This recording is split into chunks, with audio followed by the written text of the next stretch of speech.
Morning Manna Church, Ben Goodman here again. I want to welcome you to the last of this week's Morning Mannas. From encountering God's challenge to us to upgrade our prayer lives, to identifying common hindrances to our rising to that challenge, we've covered a lot of ground in a short period of time. I'm confident, though, that as we put what we have covered into practice, our relationship with the Lord will be deepened and strengthened. That's what upgraded prayer lives tend to produce.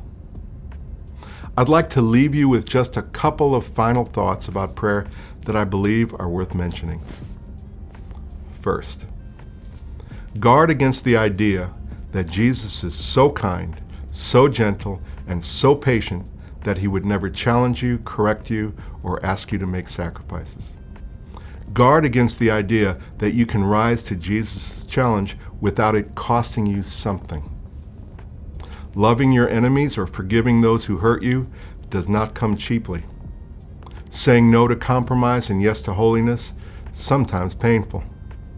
Meeting regularly with God is often inconvenient.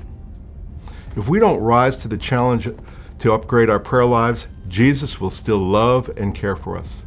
He will never leave us or forsake us. But we will miss out on the incredible blessings of rising to his challenge. Upgrading our prayer lives will cost us, but the price paid will be more than worth it. God says that he rewards those who earnestly, diligently, consistently seek him. I want those rewards, and I think you do too. Here's the second point.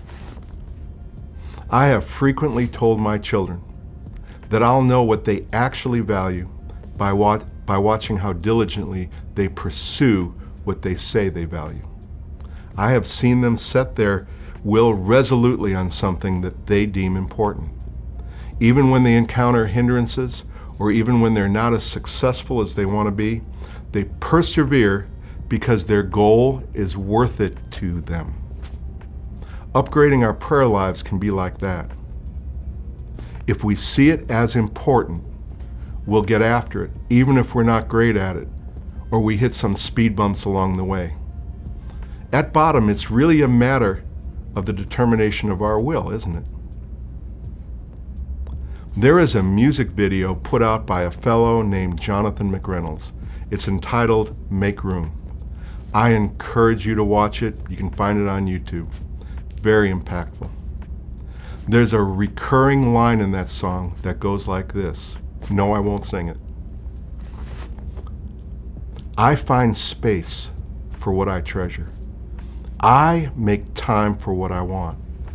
I choose my priorities.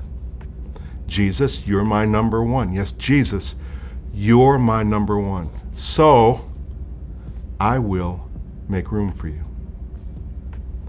Let's find space for upgrading our prayer lives.